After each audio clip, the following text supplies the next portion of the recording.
Tipitaka sendiri. Apa yang dicatat, apa yang merupakan keterangan-keterangan langsung dari Sang Buddha, apa yang dicatat di Tipitaka tentang dirinya sendiri. Saudara-saudara, Sang Buddha dilahirkan sebagai putra Raja Suddhodana dengan diberi nama Siddhartha, adalah manusia dan belum mencapai kesucian. Tetapi manusia yang diberi nama Siddhartha ini, yang belum mencapai kesucian ini, berbeda dengan manusia biasa seperti kita yang juga sama-sama belum mencapai kesucian. Karena manusia Siddhartha ini dilahirkan membawa potensi penerangan sempurna. Potensi itu bibit penerangan sempurna yang sudah sangat-sangat matang sekali, yang pasti masak pada kelahiran sebagai Siddhartha itu. Ada satu pengertian, semua orang mempunyai benih kebudaan. Dan kita semua membawa benih, hanya mungkin sangat kecil sekali, apalagi sudah hampir berbuah, mungkin tumbuh saja belum, meskipun kita semua punya benih itu. Saudara-saudara, saya melihat di beberapa kelenteng yang tidak ada kebaktian agama Buddha seperti di sini, juga ada patung Sang Buddha dengan versi Borobudur atau versi Tiongkok atau versi Jepang atau versi Thailand, dan diberi pakaian. Bukan diberi pakaian seperti jubah begini, diberi pakaian yang pakai bordiran-bordiran itu, sutra yang merah, kuning, biru. Dan tidak jarang orang datang sembahyang, ya minta popi ping-an, selamat, rezeki, minta obat, jiamsi dan sebagainya di depan patung Sang Buddha. Karena menganggap ini adalah dewa, simbing. Itu adalah salah satu juga kesalahpahaman masyarakat tentang Buddha Gautama, tentang Sang Buddha. Kalau saudara pergi ke Thailand, saudara juga bisa menjumpai patung yang biasanya ditaruh di luar gedung utama, sengaja disediakan umat untuk sembahyang, dan ada jiamsinya, ada puak-puai. Tapi mereka berpikir agak berbeda. Meskipun ini patung Sang Buddha, saya tidak minta obat, tidak tanya nasib, tidak tanya sesuatu pada patung Sang Buddha ini. Tapi mereka yakin ada dewa yang menjaga patung Sang Buddha ini. Kepada dewa itu saya mohon, saya tanya. Dianggap dewa itu sahabatnya, hanya tidak kelihatan saja. Ya itu masih mending ketimbang yang berpikir bahwa rohnya Sang Buddha datang masuk ke patung itu, dan kemudian kita bisa mohon, bisa minta, bisa tanya, dan kalau patung itu nanti disentuh bisa kualat. Itu memang salah sekali menurut pandangan kami. Karena Sang Buddha itu adalah pendiri agama Buddha yang mempunyai riwayat kehidupan dan mempunyai sifat-sifat yang jelas. Dari mana? Ya dari kitab suci. Sehingga sebaiknya kita tidak mentafsirkan sendiri. Sang Buddha itu tokoh sejarah, pernah ada di dunia ini dan diakui oleh dunia. Ada faktanya, ada fakta sejarahnya, ada bekas-bekas peninggalannya. Kemudian ada ajarannya yang dibukukan dengan jelas, dan siapakah beliau itu kita bisa lacak, bisa pelajari dari buku itu dengan jelas. Saudara, tetapi Bante Sang Buddha itu kan bukan manusia biasa. Bagaimana itu bisa dimengerti? Sang Buddha dilahirkan sebagai manusia, tetapi manusia Siddhartha ini adalah bodhisattva. Bahasa Palinya Bodhisatta, bahasa Sanskertanya bodhisattva, yang kalau dilafal Mandarin menjadi posat. Setelah bodhisattva Siddhartha yang manusia biasa itu mencapai penerangan sempurna, setelah mencapai bodhi, penerangan sempurna, setelah mencapai bodhi, maka manusia biasa Siddhartha ini menjadi Acarya Manusa. namanya manusia luar biasa. Setelah mencapai penerangan sempurna, manusia biasa itu menjadi manusia luar biasa atau sama Sang Buddha. Bodhisattva itu sering dikatakan calon sama Sang Buddha. Saudara-saudara, seorang manusia biasa tetapi bodhisattva. Bedanya dengan kita itu, kita bukan bodhisattva. Mengapa disebut bodhisattva? Bodhisattva itu arti letterlek. Bodhisattva itu makhluk, satwa itu makhluk. Bodhi itu penerangan sempurna. Makhluk yang menuju atau bercita-cita mencapai penerangan sempurna itu bodhisattva. Jadi kalau saudara-saudara sekarang ini punya cita-cita menjadi Buddha, seperti Sang Buddha Gautama, tidak arahat atau sawaka Buddha, tidak paceka Buddha, tetapi sama Sang Buddha seperti Buddha Gautama, maka saudara bisa disebut mempunyai cita-cita bodhisattva. Apakah tidak bisa disebut sudah bodhisattva? Belum.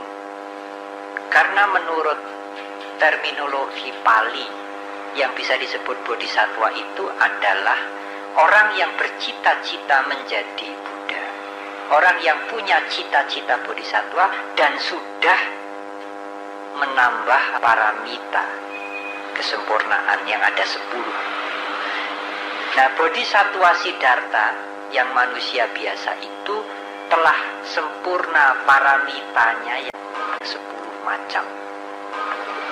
Oleh karena itu saya katakan potensi untuk menjadi sama Sang Buddha ini sudah masak sekali, sangat-sangat matang sekali. Sedikit, hanya dengan perjuangan yang sedikit saja sudah menjadi Buddha. Sama Sang Buddha ini yang secara singkat disebut Buddha. Sebetulnya arahat pun bisa disebut Buddha. Tetapi yang lumrah, yang lazim disebut Buddha itu sama Sang Buddha ini. Dan sama Sang Buddha yang dekat, yang paling dekat dengan kita adalah sama Sang Buddha Gautama, yang dulu bernama Siddhartha. Saudara-saudara, seorang bodhisattva yang telah sempurna paramitanya, pada saat mencapai penerangan sempurna, apa yang dicapai? Saya ingin menjelaskan ini sudah tidak mempunyai gambaran yang mistik. Artinya, wah, Siddhartha itu waktu meditasi di bawah pohon bodhi kemudian biar gitu. Penerangan sempurna kan biar begitu. Wah, terus jadi Buddha. Makanya digambarkan kepalanya ini bersinar gitu. Jadi mungkin waktu penerangan sempurna itu ceklek gitu ya, biar gitu. Ya itu kalau tidak mengerti, saudara pikir begitu. Dulu manusia biasa, anaknya raja bertapa, menderita, kemudian menyadari penderitaan atau penyiksaan diri tidak ada gunanya, lalu makan sewajarnya. Bulan purnama di bulan Mei, waktu saat bulan purnama yang paling bulat, saat detik itu kemudian ceklek, biar penerangan sempurna. Ya tidak begitu, saudara. Sang Buddha sendiri menjelaskan proses penerangan sempurna itu. Itu tidak mistik. Artinya mistik itu sesuatu yang misterius, yang tidak bisa dijelaskan dan tidak bisa dicapai oleh orang lain, dan kemudian pencapaiannya itu diterima begitu saja oleh penganutnya. Kalau misalnya seseorang mendapatkan ilmu, dia tidak bisa menjelaskan. Yo, moro-moro bisa, saya moro-moro bisa. Tidak bisa menjelaskan dia. Itu yang dikatakan mistis, moro-moro bisa. Dan dia tidak bisa ngajari orang lain supaya bisa, itu tidak bisa. Andai kata bisa mungkin juga tidak mau, nanti disaingi kepriye nanti. Tetapi penerangan sempurna yang dicapai oleh Bodhisattva Siddhartha itu beliau jelaskan. Dan itu bukan misterius. Nah, apa yang beliau capai dan bagaimana proses pencapaian itu? Saya akan berhenti dulu di sini, saudara. Saya kembali kepada sebutan-sebutan yang salah. Sebutan yang salah lagi, saudara sering menyebutkan Buddha Siddhartha. Nah, itu salah. Karena Buddha Siddhartha itu bukan Buddha yang kita kenal sekarang yang lahir di India. Ada Buddha Siddhartha, tapi jauh sekali itu, sangat jauh. Satu Buddha yang namanya Siddhartha. Ada Buddha di Pangkara, Tanhankara, Medankara, Sumana, Rewata, Manggala, Atadasi, Damadasi, Siddhartha, Sujata, Wipasi, Siki, dan sebagainya. Nah, bagaimana Bante mau menyebutkan Buddha yang sekarang kita kenal ini, yang lahir di Jambudwipa itu? Saudara harus mengucapkan Buddha Gautama, bukan Buddha Siddhartha. Gautama atau Gautama. Gautama ini Sanskerta, Gautama ini Pali. Ini Se, nama marga. Kalau di Malaysia, di Singapura itu biasanya tidak disebut namanya, tapi Mr. Lim, Mr. Tan. Nah, Gautama atau Gautama ini nama marga. Dan siapa yang mendirikan, mengajarkan agama Buddha? Saudara harus menjawab Buddha Gautama, bukan Siddhartha Gautama. Karena Siddhartha Gautama itu tidak mengajar Dharma. Acarya manusia, manusia luar biasa, atau Buddha ini yang mengajar Dhamma. Dan di sini beliau disebut sebagai Buddha Gautama. Lewat penerangan sempurna dulu. Kalau belum lewat penerangan sempurna, tidak bisa mengajar Dharma. Karena itu yang mendirikan agama Buddha, yang mengajarkan ajaran agama Buddha adalah Buddha Gautama. Jadi saudara jangan menyebut guru kami adalah Siddhartha Gautama, juga jangan menyebut Buddha Siddhartha. Saudara menyebut Buddha atau Buddha Gautama. Buddha Gautama itu adalah manusia luar biasa, bukan manusia biasa yang telah mencapai penerangan sempurna sehingga mampu mengajarkan Dharma. Memang Buddha Gautama itu adalah Siddhartha Gautama, tetapi Buddha Gautama batinnya, mentalnya sudah bukan lagi batin Siddhartha. Siddhartha masih mempunyai hawa nafsu, kekotoran batin, kilesa. Tapi Buddha Gautama adalah makhluk suci yang sempurna pengetahuannya. Karena itu jangan mengatakan agama Buddha itu gurunya yang mendirikan Siddhartha Gautama, tetapi Buddha Gautama. Demikian juga jangan menyebutkan Buddha Siddhartha. Nah, kalau Buddha Siddhartha Gautama bagaimana Bante? Wah, itu campur aduk, wolak-walik itu. Atau Siddhartha Buddha Gautama, ya itu lebih-lebih lagi. Siddhartha bukan Buddha dan Buddha bukan Siddhartha lagi. Apalagi mentalnya, fisiknya pun berbeda. Ya, cara berpakaian, sikapnya, sikap hidupnya dan sebagainya berbeda sama sekali dari anak raja menjadi dengan pertapa. Oleh karena itu, kalau saudara datang ke Mendut melihat patung yang kurus, tidak bisa dikatakan patung Buddha kurus.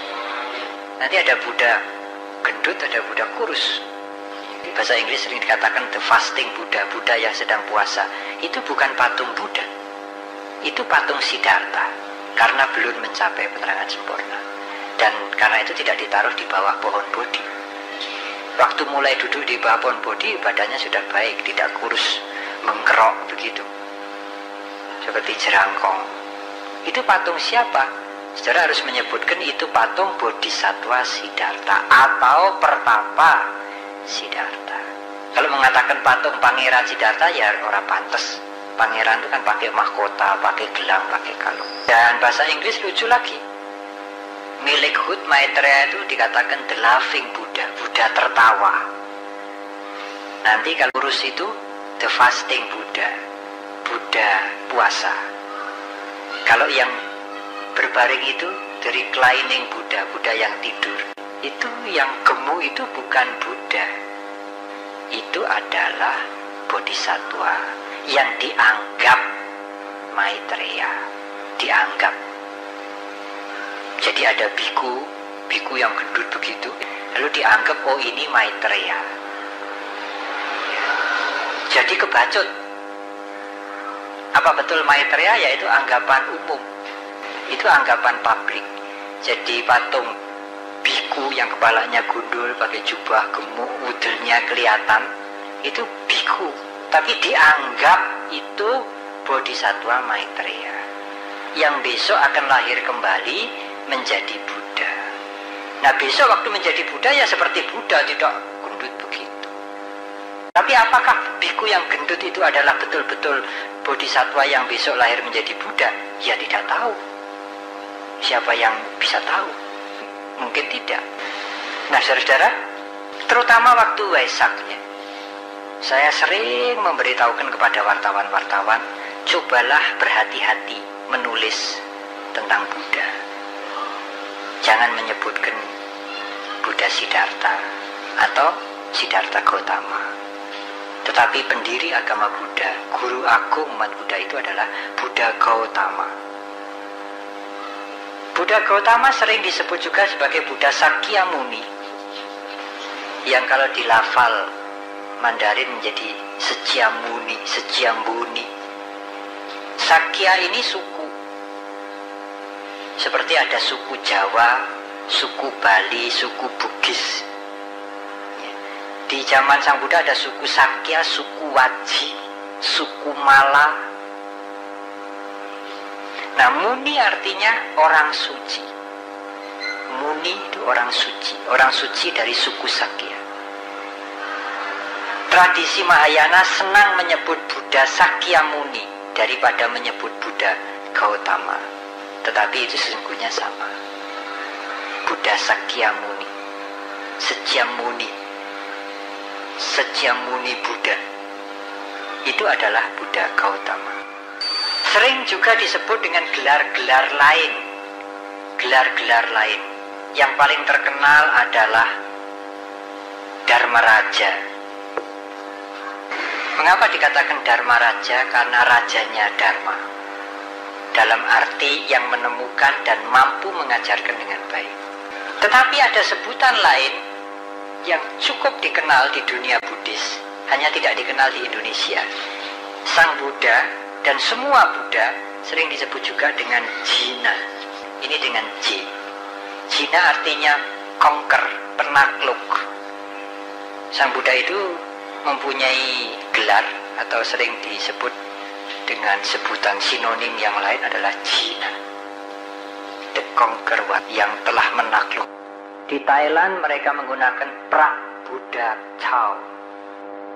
Kalau diterjemahkan bahasa Inggris ya the Lord Buddha, Lord L-O-R-D, atau yang mulia Buddha. Dulu pernah digunakan yang maha suci Buddha Gautama. Bagi kita cocok sekali. Tapi bagi penganut agama lain dianggap mentuhankan Buddha. Karena konsep agama lain itu yang maha-maha itu hanya Tuhan. Dan Buddha itu manusia. Kalau Buddha diberikan honorific yang maha suci, ini kok podo karo Tuhan. Padahal menurut pengertian Buddhis, Tuhan itu tidak bisa diberikan honorific seperti manusia. Maha mendengar, maha tahu, maha suci. Tidak. Tuhan itu maha sempurna, maha esa, cukup. Yang bisa maha suci itu manusia. Yang bisa maha suci itu manusia. Itu menurut konsep agama Buddha. Kalau di lontar-lontar kitab-kitab kuno, Jawa kuno, dilontar-lontar, bagaimana Bante orang membahasakan Sang Buddha Gautama zaman itu? Dia menulis Bhattara Buddha, B-H-A-T-A-R-A, Bhattara Buddha. Pernah mau digunakan kalimat ini, Bhattara Buddha, nanti orang salah ngerti, dikira Buddha itu seperti Bathara Narada. Susah. Bathara Guru, Bathara Kresna, ini Bathara Buddha. Bathara itu sebenarnya honorific. Lalu pernah digunakan juga Hyang Buddha. Tapi ini agak salah. Yang ini adalah untuk membahasakan yang tidak tampak, dewa-dewa dan sebagainya. Jadi sulit. Sampai sekarang itu polemik. Bagaimana untuk memberikan honorific yang pantas kepada Buddha Gautama. Dan sudah terlanjur dengan Sang Buddha. Demikian juga konsekuensinya di negara-negara Buddhis orang tidak enak menyebut biku. Karena biku ini arti letterleknya adalah beggar, pengemis. Biku Sujato misalnya, tidak enak. Kecuali biku yang lebih tua mau menyebut begitu boleh.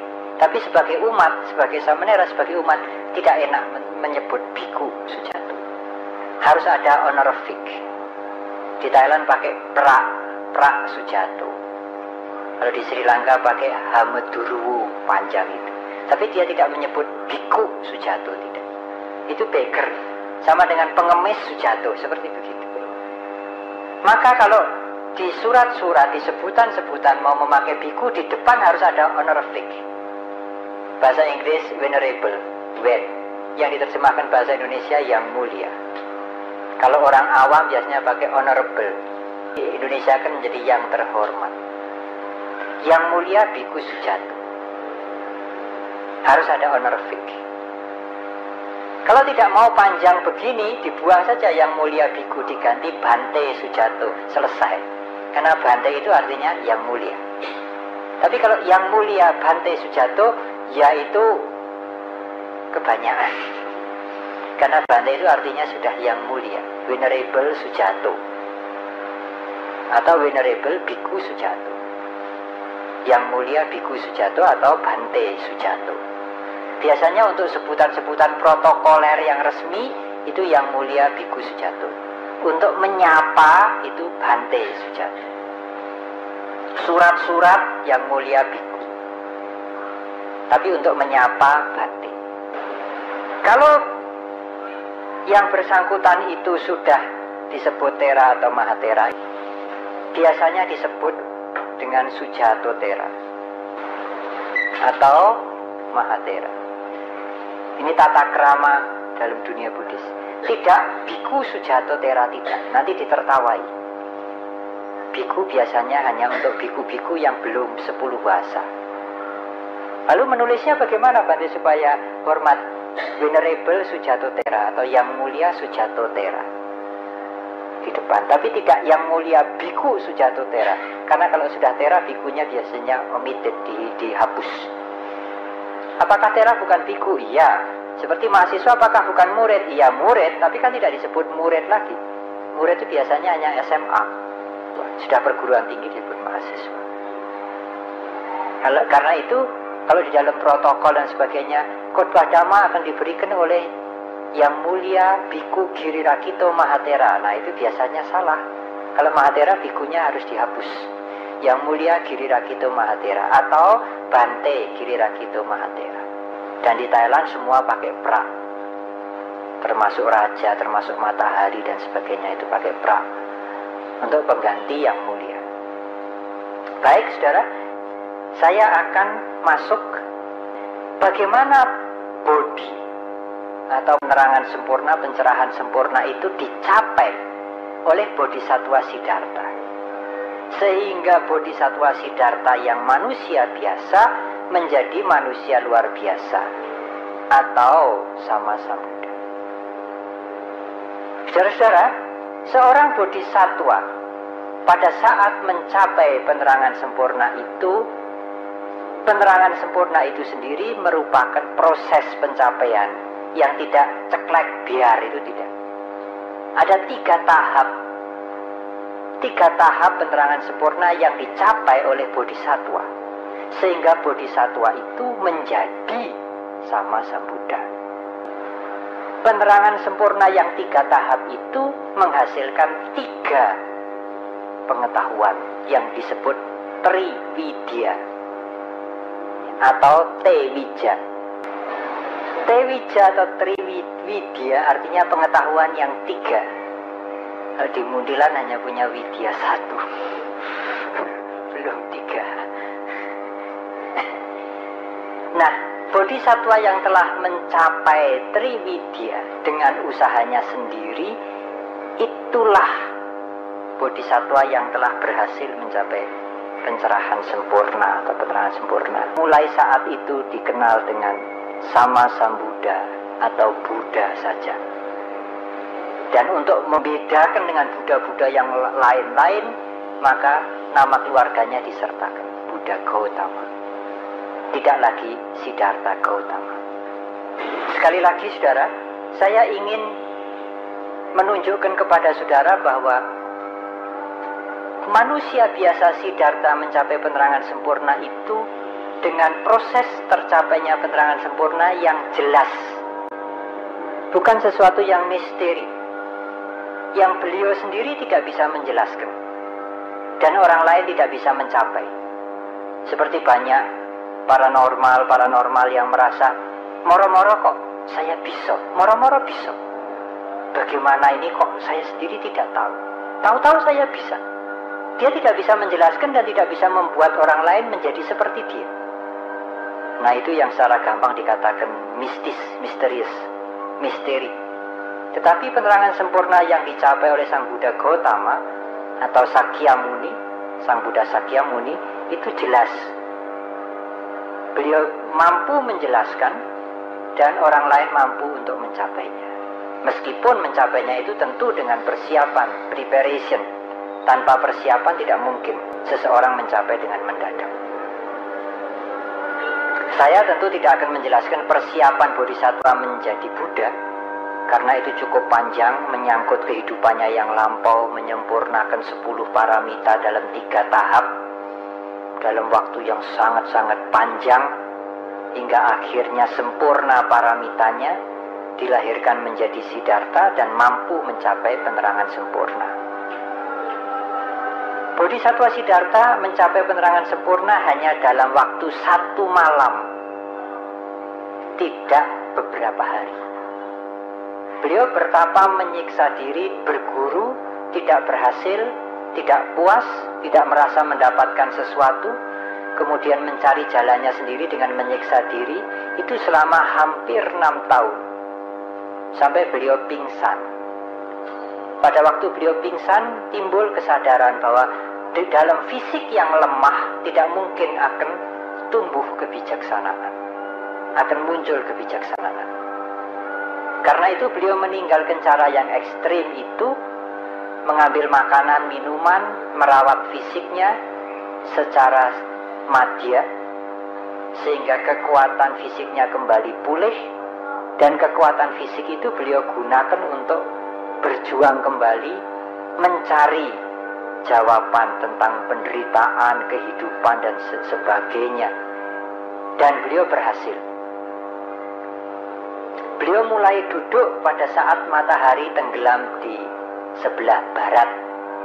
Beliau memilih satu pohon itu pohon asata. Dan beliau mencari duduk di bawah pohon, tempat di bawah pohon asata itu, dan beliau memilih menghadap ke arah timur. Pada saat hampir menjelang tengah malam, beliau mencapai widya yang pertama, yang disebut Pubeni Wasa Anussati Nyana. Apakah arti Pubeni Wasa Anussati Nyana? Pubeni Wasa artinya kehidupan yang lalu. Pube dari kata-kata puba, purwa. Awasa itu keberadaan. Anussati itu perenungan atau pengetahuan. Pengetahuan atas perenungan terhadap kehidupannya yang lalu, atau singkatnya pengetahuan tentang kehidupannya yang lalu. Beliau mengatakan, saya melihat dengan jelas kehidupan saya yang lalu. Di sini disebutkan beliau menyusuri kembali sebelum kehidupan yang sekarang ini sampai jumlah kehidupan yang tak terhitung banyaknya di masa yang lampau. mengetahui semua bagian-bagian yang berhubungan dengannya, seperti nama-nama, keluarga-keluarga, macam-macam badan jasmani dan makanan, serta kejadian-kejadian, kebahagiaan dan penderitaan yang dialami dalam kehidupannya yang lampau, dan kemudian cara-cara dan waktu dari kematiannya, dan setelah kematian kemudian lahir kembali di alam yang selanjutnya. Beliau mengetahui itu dengan jelas. Mungkin seperti kalau kita melihat film saja, dengan jumlah yang sangat-sangat tidak terhitung. Saudara-saudara, dari Pubeni Wasa Anusati Nyana ini, apa yang beliau dapatkan dengan melihat kehidupan beliau yang lampau, yang tidak terhitung banyaknya? Pernah dilahirkan sebagai ini, ayahnya ini, kalau binatang induknya ini, ibunya itu, pernah berkeluarga, istrinya ini, anaknya itu, pernah berbuat baik ini, berbuat jahat itu, meninggal dengan cara ini, tua atau muda atau terbunuh dan sebagainya, dilahirkan kembali sebagai ini, ayahnya ini, ibunya ini, makanannya ini, tinggal di sini, namanya itu, berbuat begini, begitu, berakibat begini, begitu, meninggal lagi begini terus. Wah, lah itu kan lama, Bante. Ya tidak, itu sekejap. Kok bisa? Bisa, saudara. Saudara, kalau mimpi itu kan tidak lama tuh. Mimpi pesiar, jalan-jalan ke Jakarta, ketemu dengan anak, dengan siapa, ketemu orang-orang, nah, seperti pesta, seperti apa. Itu hanya berapa saat itu? Tidak semalam penuh, itu hanya 5 menit. Mungkin tidak ada. Menurut psikologi itu hanya sedikit sekali. Jadi begitulah jalannya pikiran, cepat sekali. Jadi kalau Bodhisattva Siddhartha melihat kehidupannya yang lampau itu tidak berlama-lama, sesaat sekali. Kadang-kadang kalau badan kita capek, wah mimpi kita sudah ngelilir, tidur lagi, mimpi lagi, wow macam-macam. Sampai kadang-kadang teriak-teriak, geroh-geroh segala macam ya.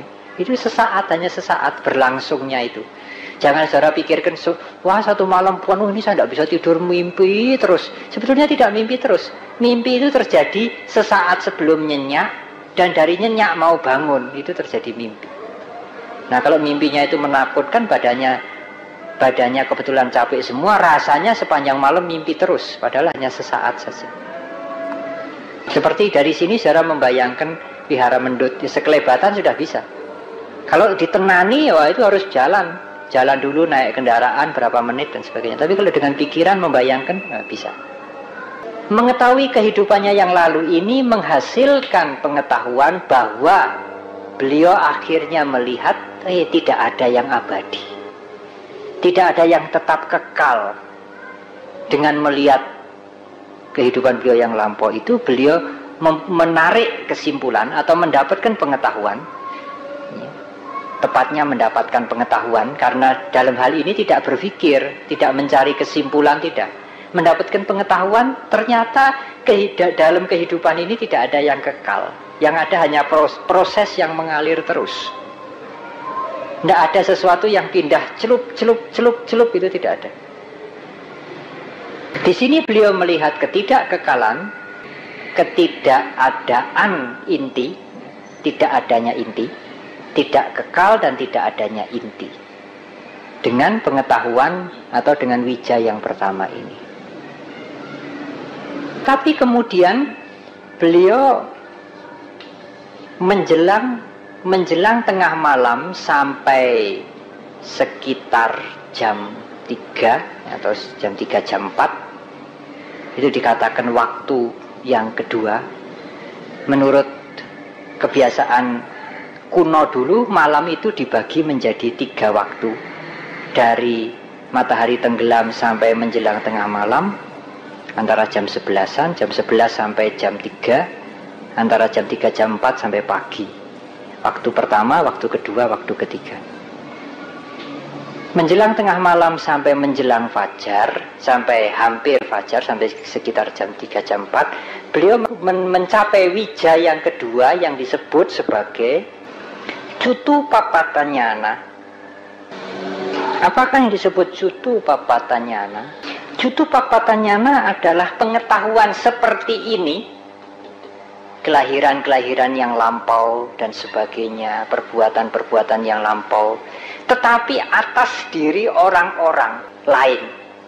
Mengapa dia menjadi cantik, menjadi buruk, menjadi pria, menjadi wanita, menjadi umur panjang, umur pendek, menjadi dewa, menjadi manusia. Yang kedua adalah mata batin yang mengatasi makhluk-makhluk lain, pengetahuan yang melihat kelahiran-kelahiran dan kematian-kematian dari berbagai macam makhluk, baik makhluk-makhluk yang berbahagia maupun yang menderita di alam-alam peta dan sebagainya, yang baik dan yang jahat, yang buruk dan yang cantik, mengetahui bahwasanya apa yang menyebabkan perbedaan-perbedaan itu tidak lain adalah perbuatannya masing-masing. Ini pengetahuan yang kedua. Di sini beliau melihat bahwa perbuatan itu berakibat sesuai dengan perbuatannya. Mengetahui kelahiran dan kematian dari kehidupan yang lampau dari makhluk-makhluk lain selain dirinya sendiri. Itu pengetahuan yang beliau capai malam masa yang kedua. Masa yang kedua itu karena malam dibagi menjadi 3 bagian, menjelang tengah malam sampai sekitar jam 3. Di saat-saat itu beliau mencapai. Dan yang paling penting harus diingat, pada saat itu beliau bermeditasi, kesadaran penuh, tidak tertidur, kesadaran penuh. Dan meditasi yang beliau gunakan dalam mencapai penerangan sempurna itu adalah anapanasati, meditasi dengan perhatian pada nafas, tidak dengan objek yang lain. Satipatthana anapanasati. Kemudian dari jam 3 sampai menjelang pagi, sekitar jam 4:30, jam 5, waktu yang ketiga dari malam, beliau mencapai pengetahuan yang ketiga atau widya yang ketiga yang disebut sebagai asawak kaya nyana.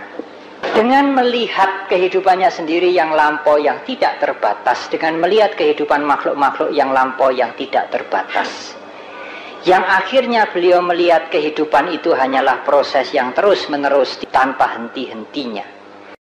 Dan yang paling penting harus diingat, pada saat itu beliau bermeditasi, kesadaran penuh, tidak tertidur, kesadaran penuh. Dan meditasi yang beliau gunakan dalam mencapai penerangan sempurna itu adalah anapanasati, meditasi dengan perhatian pada nafas, tidak dengan objek yang lain. Satipatthana anapanasati. Kemudian dari jam 3 sampai menjelang pagi, sekitar jam 4:30, jam 5, waktu yang ketiga dari malam, beliau mencapai pengetahuan yang ketiga atau widya yang ketiga yang disebut sebagai asawak kaya nyana. Dengan melihat kehidupannya sendiri yang lampau yang tidak terbatas, dengan melihat kehidupan makhluk-makhluk yang lampau yang tidak terbatas, yang akhirnya beliau melihat kehidupan itu hanyalah proses yang terus-menerus tanpa henti-hentinya, yang kemudian beliau melihat bahwa perbuatan-perbuatan itu mewarnai kehidupan seseorang, maka kemudian timbullah pengetahuan tidak berharga lagi mempertahankan kehidupan ini. Tidak ada yang berharga untuk dipertahankan dari kehidupan ini, karena kehidupan ini hanya proses. Padam kekotoran batin beliau. Asawa itu arus kekotoran batin. Beliau mendapatkan pengetahuan untuk memadamkan kekotoran batin itu berdasarkan 2 pengetahuan yang mendahului. Padam kekotoran batin beliau, dan beliau mengerti bagaimana memadamkan kekotoran batin itu. Dan itulah puncak pencapaian Bodhisattva Siddhartha. Bodhisattva Siddhartha tidak mungkin mencapai asawak kaya nyana tanpa pubeni wasa anusati dan cutupapatanyana. Tanpa pengetahuan tentang hidupnya sendiri dan hidup orang-orang lain, mustahil timbul pengetahuan untuk memotong arus hidupnya. Karena itu tidak bisa disebutkan mana yang terpenting dari Triwidya ini. Triwidya ini satu rangkaian yang membuat seorang manusia biasa Siddhartha yang bodhisattva itu mencapai pencerahan sempurna. Sebelum Triwidya ini lengkap, tidak mungkin pencerahan sempurna atau bodhi tercapai. Saudara-saudara, sebagai konsekuensi yang logis dari munculnya pengetahuan-pengetahuan ini yang dicapai sendiri, karena tidak ada orang yang mampu memberitahukan kehidupan beliau yang lampau dengan detail. Tidak ada orang yang mampu memberitahukan kehidupan makhluk-makhluk lain yang lampau dengan detail. Ini pencapaian sendiri oleh Bodhisattva Siddhartha, Pertapa Siddhartha, dengan usahanya sendiri, sehingga beliau menemukan cara memotong arus kehidupan. Karena tidak ada yang berharga lagi ternyata untuk dipertahankan. Nah, kalau saudara masih merasa berharga mempertahankan kenikmatan kehidupan saudara, ya silahkan, ya silahkan. Itu memang tidak dilarang. Hanya bagi Bodhisattva Siddhartha setelah melihat rangkaian kehidupan beliau yang sangat panjang sekali, akhirnya beliau menemukan apanya yang berharga untuk dipertahankan, diperpanjang terus, apanya. Maka kemudian dipotong arus kehidupannya itu. Yang dipotong bukan hidupnya, tetapi kekotoran batinnya ini. Karena yang menjadikan arus kehidupan itu tidak berhenti adalah kekotoran batin. Kekotoran batin ini seperti stromnya. Kalau stromnya dimatikan, habis sudah. Arus hidupnya habis. Jadi memotong arus kehidupan itu tidak sama dengan bunuh diri, saudara. Tidak sama. Menurut Dharma, bunuh diri itu bukan menyelesaikan arus kehidupan. Mati wajar pun bukan menyelesaikan arus kehidupan. Selama masih ada biangnya, selama masih ada umbinya, meskipun sudah mati, kalau bulan Desember ini itu bunga-bunga amarilis itu muncul lagi. Di samping kuti yang saya tinggal kemarin ada bonggol keluar itunya, seminya. Saya lihat, oh iya, ini mendekati November, Desember. Setelah dipindahkan ke pot, sekarang keluar bunganya. Ya, selama bonggolnya itu tidak dihancurkan, ya itu akan tetap keluar. Meskipun dipotong daunnya, ketigone ngangkang ya, panas sekali, tetap itu bisa tumbuh itu. Ada umbinya. Selama masih ada asawa akan terjadi kelahiran kembali. Karena yang dipotong itu bukan fisiknya, bukan kehidupan ini, tetapi arus kekotoran batin yang mengakibatkan kelahiran kembali. Itu yang dipotong. Sehingga kalau diterjemahkan secara bebas, untuk mencapai kebahagiaan abadi itu bukan tidak berbuat apa-apa, karena perbuatan katanya membawa masalah. Bukan. Tetap berbuat. Yang dipotong bukan perbuatannya, kemudian menjadi diam pasif. Dan yang paling ekstrim memotong dirinya, bunuh diri, bukan. Yang dipotong itu motivasinya itu. Motivasi itu niat-niatnya yang jelek itu yang dipotong. Bukan perbuatannya, bukan. Setelah penerangan sempurna, Sang Buddha tambah aktif kok. Menyebarkan dharma, tidak pernah mengenal lelah. Tetapi perbuatannya itu tidak menyulitkan beliau. Perbuatan Sang Buddha Gautama itu tidak memperpanjang penderitaan, tidak. Karena perbuatan Buddha Gautama itu sudah dipotong motivasi atau niat-niatnya yang seperti kita itu sudah dipotong. Aku berbuat baik, aku berjasa, aku berkhotbah, aku menolong, itu sudah terpotong. Karena aku itu hanya ilusi, hanya khayalan yang rasanya ada tetapi tidak ada. Rumah ini rasanya ada tetapi sesungguhnya tidak ada. Saudara-saudara, konsekuensi logis dengan dimiliki 3 pengetahuan ini, otomatis Sang Buddha memiliki pengetahuan-pengetahuan lain 7. 1, 2, 3, 4, 5, 6, 7. Sehingga Sang Buddha itu sering disebut Dasabala, pendek semua ya. Atau sering disebut Sabanyutanyana, Dasabala atau Sabanyuta Buddha boleh saja. Nyana pengetahuan, Saba Anyuta. Sabba itu semua pengetahuan tentang segala sesuatu. Sering diterjemahkan sebagai maha tahu. Lah ini yang sering disalah mengertikan. Ini harus dijelaskan apa yang disebut dengan maha tahu. Apakah beliau tahu nasib kita? Apakah beliau tahu nanti bakale berapa tahun kemudian ada manusia yang namanya siapa ya? Cik Yuli. Namanya Yuli akan dilahirkan di Muntilan, apa tahu? Maha tahu kan? Nah ini, kita sudah terlanjur mendapatkan konsep maha tahu menurut pengertian agama lain. Jadi kalau Tuhan maha tahu itu ya semuanya tahu, sampai yang kecil-kecil tahu. Sampai rumput mati pun tahu, rumput mau tumbuh tahu. Nah apakah Buddha juga begitu? Nah ini lain. Maha taunya Sang Buddha tidak begitu. Untuk itu saya ingin menjelaskan Dasabala ini, 10 kekuatan yang sekaligus merupakan 10 pengetahuan yang dimiliki oleh seorang Buddha. Sehingga Buddha disebut Sabanyuta Buddha, Buddha yang sempurna pengetahuannya. Saya sering menggunakan kalimat sempurna pengetahuannya daripada maha tahu. Nanti dianggap podo karo Tuhan nanti. Padahal maha tahu dalam pengertian Sabanyuta Nyana tidak sama dengan maha tahu dalam pengertian agama lain. Yang keempat disebut, ya, saya tidak menjelaskan dengan detail, hanya saya ingin memberikan gambaran saudara supaya tidak salah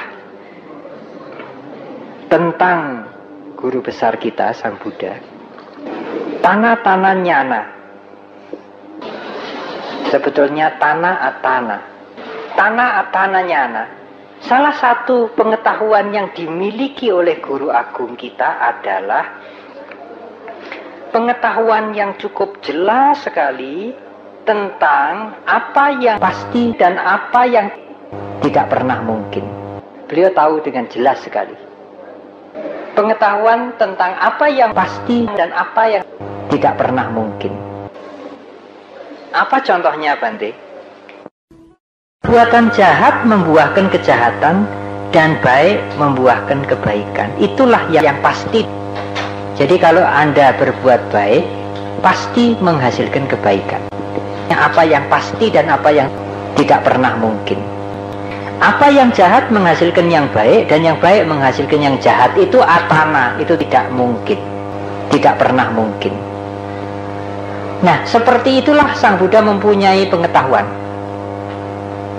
Termasuk kalau orang ini dididik meditasi dengan cara ini, tidak mungkin maju, beliau tahu. Kalau orang ini dididik dengan cara meditasi ini, pasti maju, itu beliau tahu. Kalau cara ini menghasilkan itu, pasti. Kalau cara ini tidak pernah mungkin menghasilkan itu, pasti. Itu pengetahuan beliau. Jadi jangan, lah maha tahu itu kan kucing saya akan lahir jam berapa kan mesti tahu, ya tidak. Tidak tahu sampai begitu, saudara ya. Tahu di sini dalam pengertian yang tertentu. Sabanyuta Nyana di sini.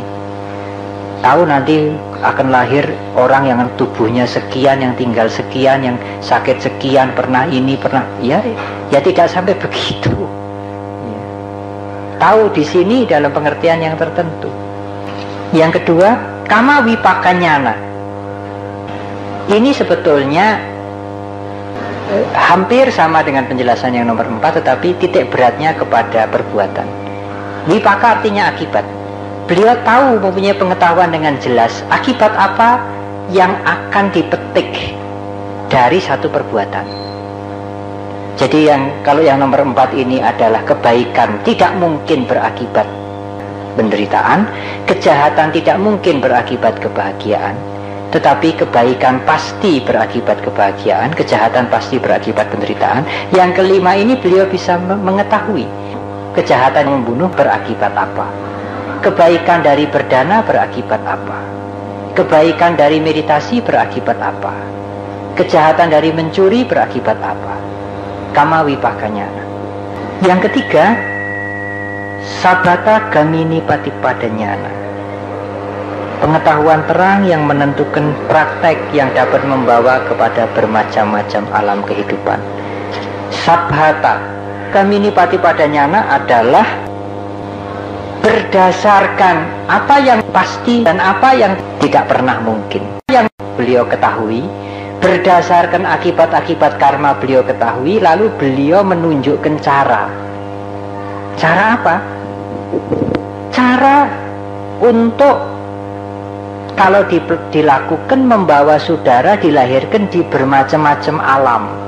Mau jadi Brahma yang kelihatan rupa Brahma, atau yang tidak kelihatan arupa Brahma, atau mau jadi dewa biasa, atau mau menjadi hidup yang makmur. Beliau menunjukkan cara-cara itu. Dengan dana dan sila saja kita akan dilahirkan kembali dalam kehidupan alam-alam yang lebih menyenangkan, alam-alam para dewa, tanpa meditasi. Plus meditasi biasa-biasa, yang maksudnya biasa-biasa itu samatha, tapi sampai mencapai jana, bisa dilahirkan sebagai dewa Brahma. Kalau arupa jana, arupa Brahma. Kalau vipassana, habis kekotoran batinnya, dan itulah jalan menuju penerangan sempurna. Beliau menunjukkan cara-cara itu. Jadi beliau tidak hanya menunjukkan satu cara untuk bebas dari penderitaan saja, tetapi ada cara-cara yang lain yang mengakibatkan kita bisa dilahirkan di alam-alam yang lain, yang lebih baik dari alam ini. Ada orang yang tanya, Bante, mengapa Sang Buddha mengajarkan alam-alam banyak? Mbok tidak usah diajarkan, itu kan tidak ada gunanya. Ada gunanya, saudara.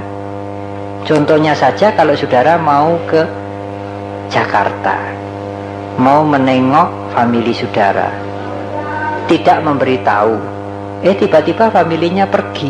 Lalu kemana? Kalau punya nama-nama hotel, nama-nama kenalan kan bisa. Daripada pulang, tidak mungkin. Ya kita nginep dulu di hotel ini, besok baru pulang, atau besok baru, atau menunggu sampai famili kita datang. Nah, kalau kita belum mencapai nibbana, kebebasan, kan kita bisa dilahirkan kembali masih, tetapi kan tidak sampai dilahirkan di alam yang lebih sengsara. Ya, ada kata kita belum mencapai kebebasan, kita ingin dilahirkan kembali di alam yang lebih baik, di keluarga yang lebih baik, dengan kecerdasan yang lebih baik. Itu perlunya kita mengetahui ada alam-alam lain. Seperti kemarin saya dapat tamu, wanita bawa anak 2, datang ke Wihara Mendut karena pergi ke Kebumen mencari familinya tidak ketemu, lalu ke Mendut untuk minta sangu karena sangunya habis. Nah itu kan untung dia diberi alamat Wihara Mendut, kalau ada apa-apa datang ke sana. Nah ini kan diberi alamat ke Wihara Mendut kan bingung dia. Nah, mengetahui ada alam lain bukan tidak ada gunanya. Kalau kita belum bisa mencapai kebebasan, minimal kita bisa transit dulu. Transit itu bukan terminal. Terminal kita itu kebebasan. Itu tempat transit. Transit dulu di alam lain sebelum kita mencapai terminal. Nah, Sang Buddha mengetahui cara-cara itu. Mau jadi dewa yang mana, mau jadi Brahma, mau jadi manusia lagi, beliau memberikan jalan cara-cara itu. Karena beliau tahu mana yang memungkinkan, mana yang tidak memungkinkan. Saudara, pengetahuan yang selanjutnya, ini masih banyak, adalah nyana datu nyana. 4, 5, 6, 7. Nyana datu nyana. Apa itu, Bante? Ini adalah pengetahuan Sang Buddha yang jelas sekali menguraikan segala sesuatu. Contohnya adalah manusia itu adalah kumpulan dari faktor-faktor, dari komponen-komponen fisik, perasaan, ingatan, pikiran, kesadaran. Fisik ini adalah terdiri dari yang padat, yang cair, yang gas, yang panas. Perasaan itu terdiri dari yang senang, yang tidak senang, atau yang netral. Yang senang dan tidak senang itu bisa muncul dari objek fisik, bisa muncul dari objek mental. Kemudian ingatan, mengingat apa yang pernah dicerap oleh indria ini. Kemudian pikiran, yang kalau diklasifikasikan ada 50 macam jenis pikiran. Dan kemudian arus kesadaran.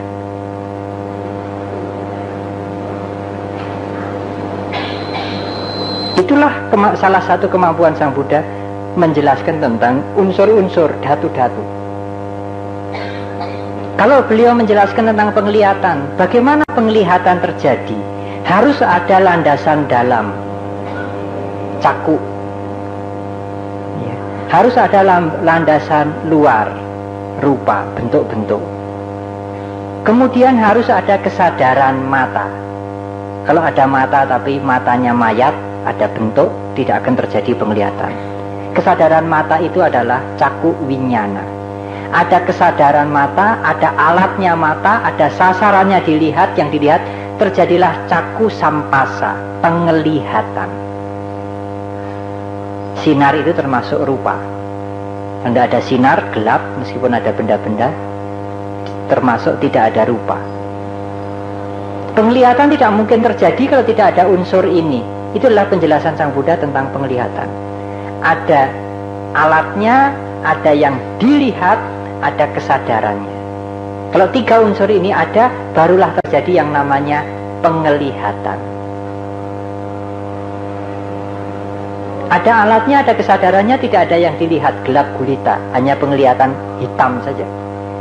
Ada sasarannya, ada alatnya, tapi tidak ada kesadarannya. Orang baru mati 1-2 jam.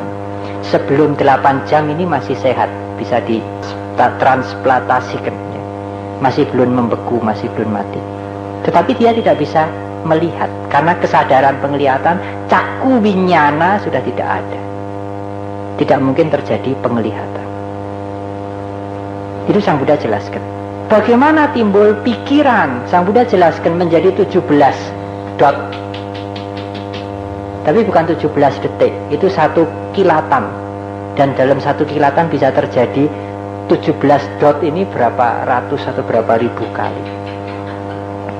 Dari pertama kali kita melihat, pikiran kita bergetar, kemudian terjadi ingatan, terjadi timbang menimbang, terjadi keputusan sampai keputusan. Itu adalah salah satu kemampuan Sang Buddha untuk menjelaskan, atau kemampuan Sang Buddha tentang pengetahuannya tentang unsur-unsur. Bagaimana terjadi pendengaran? Ada sota, ada suara, sada, ada kesadaran telinga, kesadaran pendengaran, sota winyana, maka terjadi sota sampasa, terjadi pendengaran, mendengar. Ya seperti belajar ilmu jiwa, ya seperti belajar psikologi. Itu termasuk salah satu kemampuan Sang Buddha, mengerti unsur-unsur. Apa sifatnya unsur padat, apa sifatnya unsur cair, berbeda, apa sifatnya gas, apa sifatnya unsur panas, dan sebagainya, dan sebagainya. Itu semua dari dalam Abhidhamma. Pengetahuan Sang Buddha yang lain adalah indriya paropariyata nyana, pandangan terang yang menentukan tingkat-tingkat perkembangan dan kemampuan makhluk hidup. Indriya paropariyata nyana. Bahasa palinya agak sukar, saudara. Indriya paropariyata nyana itu seorang Buddha punya kemampuan melihat orang. Orang ini sampai mati tidak bisa jadi sotapanna. Hanya bisa, ya, berbuat baik saja. Orang ini sampai mati bisa sotapanna, tidak bisa sakadagami. Orang ini bisa jadi arahat. Sang Buddha itu pernah pergi jauh sekali hanya untuk ketemu dengan seorang wanita yang terkenal dengan nama Rajumala. Jadi dia itu menjadi pembantu rumah tangga yang disengiti oleh bosnya, sampai kalau tidak salah disiram wedang di kepalanya ini. Lalu dia saking putus asa dan patah semangat dan frustrasi dan tidak mempunyai harapan hidup lagi, dia akan bunuh diri dengan menggunakan rambutnya. Jadi dia akan potong rambutnya untuk ikat ini, untuk gantung diri. Nah, pada saat-saat dia akan menggantung itu Sang Buddha datang. Wah, dia seperti mendapatkan penghargaan yang luar biasa, dan dia mengerti siapakah Sang Buddha. Karena Sang Buddha melihat Rajumala ini punya potensi untuk mencapai kesucian. Karena itu beliau pergi. Seorang saja, dan wanita, dan pembantu rumah tangga. Seperti Sunita, penyapu jalan. Penyapu jalan itu kasta rendah. Kalau ada orang kasta tinggi lewat, dia harus sembunyi di belakang apa yang dia bisa sembunyi. Sebab kalau bayangannya kepijek, yang mijek itu harus membersihkan diri dengan mandi, dengan upacara tertentu. Mijek bayangannya orang rendahan itu. Dan Sang Buddha memanggil, kemari Sunita, maukah kamu menjadi biku? Wah, itu surprise ya. Ditanya begitu. Oh ya, apakah saya mampu Bante? Mengapa tidak? Sunita menjadi biku dan mencapai kesucian arahat. Dan itu arahat lain tidak punya kemampuan seperti itu. Hanya Sang Buddha yang bisa melihat kemampuan seseorang sampai di mana. Dari mana melihatnya? Sampai ke kehidupan dia yang lalu. Dia punya cukup simpanan atau tidak? Seperti Cakupala. Itu orang pandai. Saking pandainya lalu menjadi pusing. Ini teori begini, ini teori begini, ini teori begini. Lalu semualah saya moh teori. Tidak mau baca, tidak mau apa. Gila. Waktu dia dilahirkan menjadi orang bodoh. Tapi dia punya potensi pandai. Diajari satu kalimat hafal, kalimat kedua dihafalkan, kalimat pertama lali. Kalimat ketiga dihafalkan, yang pertama kedua lali. Pertama dihafalkan lagi, yang kedua lali. Terus begitu. Akhirnya Sang Buddha menyuruh dia, mengapa ini? Lalu beliau lihat kehidupannya yang lampau. Dan arahat lain tidak mampu, itu tidak bisa. Lalu Sang Buddha, berjemur saja kamu. Culapantaka, berjemur saja. Ini kain putih. Nah, berjemur di tepi pantai atau di matahari, dia keluar keringat. Kemudian dilap keringatnya ini dilap. Itu dilap, kainnya putih menjadi kotor, jadi hitam. Di situ dia melihat realita ketidakkekalan dan dia menjadi arahat. Jadi dia melihat dari putih menjadi kotor itu, tidak kekalnya itu bukan intelektual, bukan pengetahuan intelek, tapi pengetahuan meditatif. Jadi pada saat itu dia tidak berpikir, tapi kesadarannya penuh, dan dia melihat itu sebagaimana adanya, dia menyadari ketidakkekalan. Nah, kalau saudara tiru-tiru ya tidak bisa. Gosok anicca, enggak kesuci-suci ini ya. Seperti ada biksuni yang dia mencuci jubahnya, airnya dibuang di pasir. Begitu dibuang di pasir, airnya akan disedot pasir, hilang. Hilang. Di situ dia melihat realita ketidakkekalan. Oh, semuanya tidak kekal kalau begitu. Nah, dia mencapai kesucian.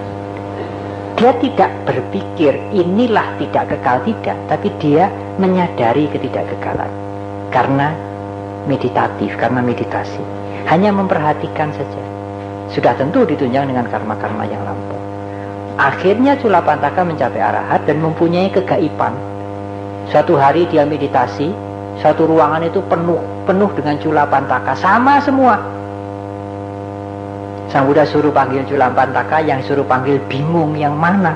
Dia pulang, Bante, itu banyak sekali Culapantaka, saya tidak bisa tahu nanti mau panggil yang mana.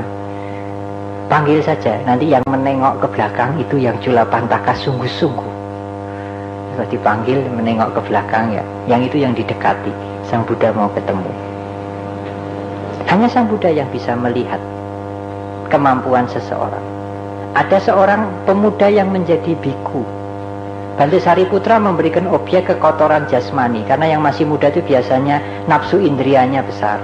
Karena itu disuruh merenungkan kehancuran jasmani. Yang cantik, yang bagus ini akan hancur, membengkak, membiru, isinya hanya darah, nanah, tai, kotoran dan sebagainya. Sang Buddha mengatakan itu tidak cocok Sariputra. Meskipun dia masih muda, tidak cocok, harus diberi objek yang lain. Lalu Sang Buddha memberikan bunga yang warnanya keemas-emasan, ditaruh di pasir, dan dia disuruh melihat itu sebagai objek meditasi. Dan dia terserap, dan dia mencapai jana. dan dengan pengetahuan dhammanya dia mencapai ke Sotapati, mencapai kesucian pertama. Mengapa? Karena Sang Buddha melihat anak ini dalam kehidupannya yang berkali-kali jadi anaknya pande emas, kemasan. Jadi warna kuning keemas-emasan itu sangat familiar, sangat biasa bagi dia. Dan dia sangat senang dengan melihat warna itu. Jadi dia harus dibimbing dengan cara itu. Seperti Anggulimala. Sang Buddha pergi ke Anggulimala. Sang Buddha berjalan jauh untuk ketemu Anggulimala. Jauh sekali. Hanya untuk satu orang. Karena Anggulimala pagi itu akan membunuh ibunya sendiri. Wah, ini bahaya. Kalau dia sampai kelakon membunuh ibunya, habis baikannya. Yang disimpan dari kehidupan yang banyak sekali. Seperti pohon yang besar ditebang hanya dengan waktu beberapa jam. Sedang pohon itu tumbuhnya berpuluh-puluh tahun. Karena Anggulimala ini punya cukup kebaikan untuk jadi arahat. Karena itu Sang Buddha pergi mencari. Sang Buddha tidak pernah khotbah massal di depan 500 orang, 1000 orang, 10.000 orang, tidak pernah. Karena kondisi batinnya tidak akan sama. Sang Buddha pernah khotbah di depan 1250 biku, tapi sudah arahat semua. Untuk yang belum arahat, biasanya Sang Buddha hanya khotbah kepada seorang, 2 orang, 5 orang, 3 orang. Itu pasti pas, karena penyakitnya berbeda-beda. Hanya Sang Buddha yang mampu begitu. Para arahat tidak mampu. Sariputra pun tidak mampu. Pengetahuan yang lain adalah nyana dimutika nyana. Pandangan terang yang menentukan perbedaan. Nyana dimutika nyana. Nyana dimutika nyana. Ini sebetulnya yang ke-8. Nyana dimutika nyana ini ada hubungannya dengan yang ke-9. Sang Buddha melihat kecenderungan tiap-tiap orang. Sifat-sifatnya, kecenderungannya, hobinya, kejahatannya, kebaikannya, kelebihannya, sehingga bisa nomor 9, memberikan bimbingan yang tepat. Melihat perbedaan dan kecenderungan-kecenderungan makhluk-makhluk. Dan yang terakhir, jana disangkile sadinyana, pandangan terang yang menentukan pencapaian jana dan kemunduran. Sang Buddha mengetahui dengan jelas kalau orang meditasi mencapai jana itu sudah atau belum, dan jana yang mana yang dicapai. Kalau dia tidak bisa mencapai jana lagi, kok susah dulu pernah bisa mencapai, mengapa? Kekotoran batin apa yang menjadi penghalang? Beliau punya ini, pengetahuan ini. Nah, inilah saudara-saudara 10 pengetahuan yang menjadi 10 kekuatan yang sering Sang Buddha itu disebut Sabba Anyuta, Sarwa Anyuta, sempurna pengetahuannya. Tapi kalau saudara melihat pengetahuan di sini semuanya berhubungan dengan bagaimana membimbing manusia untuk bebas dari penderitaan. Tidak ada di sini bagaimana pengetahuan bikin mesin. Kita semua kalau bercita-cita menjadi sama Sang Buddha, dengan persiapan sudah tentu preparation, pada saat kita nanti mencapai pencerahan sempurna, kita akan mencapai Triwidya dan lengkap dengan 7 yang lain, Sabanyuta atau Dasabala. Inilah Sang Buddha Gautama yang kita kenal, saudara, yang secara historical ada.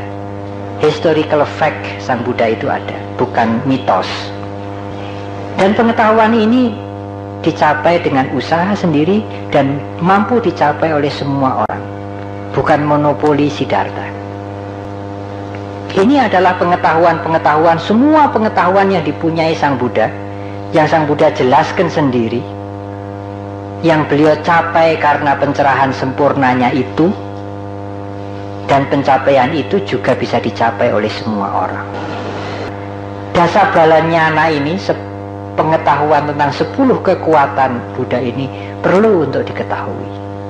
Apakah yang disebut pengetahuan yang lengkap yang dipunyai oleh setiap Buddha, oleh Sang Buddha Gautama itu, sehingga beliau disebut Sabanyuta nyana, sempurna pengetahuannya.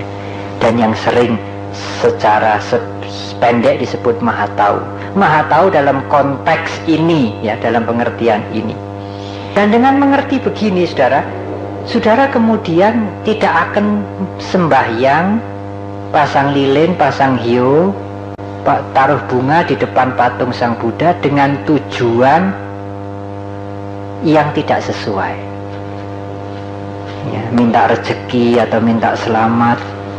Karena kan Sang Buddha itu maha tahu, sempurna pengetahuannya, sempurna kasih sayangnya. Ya maha tahunya itu begini, mengerti kehidupannya sendiri yang lampau dengan jelas, mengerti muncul dan tenggelamnya makhluk-makhluk yang lain, mengerti cara memotong kekotoran batin, mengerti apa yang pasti dan apa yang tidak pernah mungkin. Dunia ini tidak akan berubah, itu tidak pernah mungkin. Dunia ini akan tetap, itu tidak pernah mungkin. Hidup tidak akan mati, itu tidak pernah mungkin. Hidup pasti berubah, kematian pasti datang, itu yang pasti. Yang baik berakibat baik, yang jahat berakibat penderitaan. Itu beliau tahu dengan jelas. Kemudian cara-cara, praktek-praktek untuk mencapai surga, menjadi dewa, atau untuk mencapai nibbana, itu beliau tahu dengan jelas. Unsur-unsur tentang jasmani, tentang batin, ya, tentang materi dan sebagainya. Kemudian kecenderungan-kecenderungan orang, sifat-sifat orang, sehingga beliau bisa mendidik orang sesuai dengan sifatnya. Dan yang terakhir, mengetahui timbul tenggelamnya jana. Nah, saudara-saudara, rasanya Dhamma Class untuk tahun ini cukup banyak pengetahuan yang sudah dapatkan. Dan saya tutup dengan pengetahuan tentang dasa balanyana dari Sang Buddha. Semua sama Sang Buddha punya dasa balanyana, termasuk Buddha Gautama. Karena itu sering dalam buku-buku, dalam tulisan Sang Buddha juga disebut dengan dasa bala. Dasa bala, siapa itu dasa bala? Ya, maksudnya Sang Buddha yang mempunyai 10 kekuatan pengetahuan. Saya kira cukup sekian, saudara.